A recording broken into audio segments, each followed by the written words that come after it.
Surat બીઆરટીએસમાં EV બસ દોડાવતા વાર્ષિક 18 lakh litre ડીઝલની બચત થઈ છે. એસએમસીએ બીઆરટીએસમાં તમામ 13 રૂટ પર દોડતી કુલ 352 ડીઝલ બસોને સંપૂર્ણપણે ઇલેક્ટ્રિક બસમાં રૂપાંતર કરી છે, જેને કારણે વાર્ષિક 18 લાખ લીટર ડીઝલની બચત થાય છે. મહિને 200 ટન કાર્બન ડાયોક્સાઇડનો ઘટાડો નોંધાયો છે.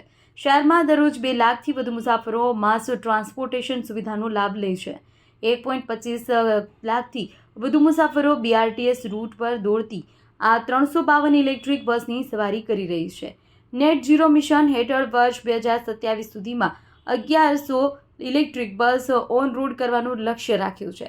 સંપૂર્ણ પ્રોજેક્ટની વાર્ષિક 50 કરોડ રૂપિયાની બચત થશે. સુરત શહેરને દેશમાં ગ્રીન સિટી તરીકેની નવી ઓળખ મળશે. સોમનાથ મરાઠે, ટ્રાન્સપોર્ટ કમિટી અધ્યક્ષ, સુરત મહાનગરપાલિકા. સુરત મહાનગરપાલિકાની 450 આપણી પાસે ઇલેક્ટ્રિક બसेस છે. આપણે 352 બसेस આપણે 108 કિલોમીટર જે કોરિડોર છે એની ઉપર આપણે દોડાઈ રહ્યા છે. પ્રથમ તો સુરત મહાનગરપાલિકા બીઆરટીએસ બસની અંદર સંપૂર્ણ ઇલેક્ટ્રિક બસ દોડાવતી સુરત મહાનગરપાલિકા આપણે અવ્વલ નંબર છે.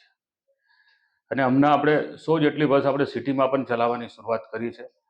અને આવનારા 2026ના માર્ચ સુધીમાં આપણે જે કેન્દ્ર સરકારે જે ટેન્ડર બહાર પાડ્યું હતું એની અંદર આપણે આપણી જે ડિમાન્ડ મૂકી હતી એનો અંદાજ મંજૂર થઈ છે. હમણાં ટેન્ડર પ્રક્રિયા શરૂ થઈ છે.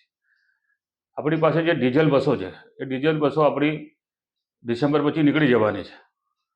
50 બસનો લોટ આપણે નીકળવાનો છે. એની સામે આપણે જે ટેન્ડરમાંથી જે 100-150 બસ મળશે, આપણે 1100 બસ ધરાવતી ઇલેક્ટ્રિક બસ ધરાવતી સુરત મહાનગરપાલિકા એ સિટીલિંક કંપની જ્યારે અવ્વલ નંબરે આવવાની છે.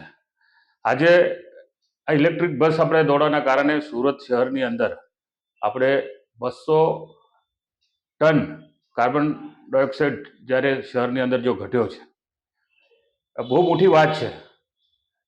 અને આવનારા દિવસોમાં જ્યારે સંપૂર્ણ બસ થઈ જશે ત્યારે આપણે ખૂબ મોટું કાર્બન ડાયોક્સાઇડ ઘટાડવા માટેની આ મહાનગરપાલિકા એક જાણીતી થશે.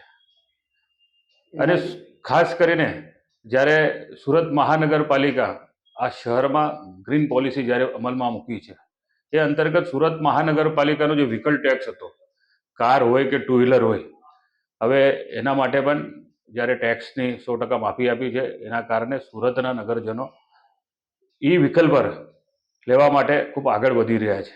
આવનારા દિવસોમાં આ શહેરમાં પોલ્યુશન બિલકુલ ઝીરો થઈ જશે. સુરત મહાનગરપાલિકાના જે અલગ અલગ ડેપો છે એની ઉપર આપણે સોલાર પાવર આપણે જનરેટ કરી રહ્યા છે. એનું ઉત્પાદન આપણે ઊભું કરી રહ્યા છે. 100 કિલોમીટરનો આપણે અલથાણ ડેપો પર જ્યારે સોલાર પાવરનું સિસ્ટમ લગાવ્યું છે. હવે તમારું વેસુ, પાસોદરા અને આપણે ઉત્તરાયણ એ જે નવા ડેપો બની રહ્યા છે એની અંદર એ પણ આપણે ગ્રીન બિલ્ડિંગ આપણે બનાવી રહ્યા છે. તો આપણે એક તો ઉત્પાદન બી કરી રહ્યા છે અને ખર્ચા પણ ઘટાડી રહ્યા છે. ખર્ચાની વાત કરીએ, આજે આપણે અંદાજે જે આપણી પાસે ડીઝલ બસ છે, આપણે 15 કરોડ રૂપિયાની બચત આજે આ બસોની અંદર આપણે થઈ રહી છે. તો આવનારા દિવસોમાં જ્યારે આ બસો 100% ઇલેક્ટ્રિક થઈ જશે અને આપણે જ્યારે સોલાર પાવર બી આપણે જ્યારે જનરેટ કરવાનો છે, મહાનગરપાલિકાને ખૂબ મુનાફો થવાનો છે. એટલું જ નહીં, આ મહાનગરપાલિકા ભારત જ નહીં, એશિયા ખંડમાં આ સુરત મહાનગરપાલિકા આવી મહાનગરપાલિકા હશે. ગ્રીન પોલિસીનો 100% એક અમલમાં મૂક્યા પછી 100% એનું જે આપણે એચિવમેન્ટ હતું એને આપણે સર કરવા માટે હવે આગળ જઈ રહ્યા છીએ. જો તમે આ વિડીયો ફેસબુક પર જોઈ રહ્યા છો તો લાઈક અને ફોલો કરો, અને યુટ્યુબ પર જોઈ રહ્યા છો તો અમારી ચેનલને સબસ્ક્રાઇબ કરો. સત્તરે.com, આઝાદી સમાચારોની.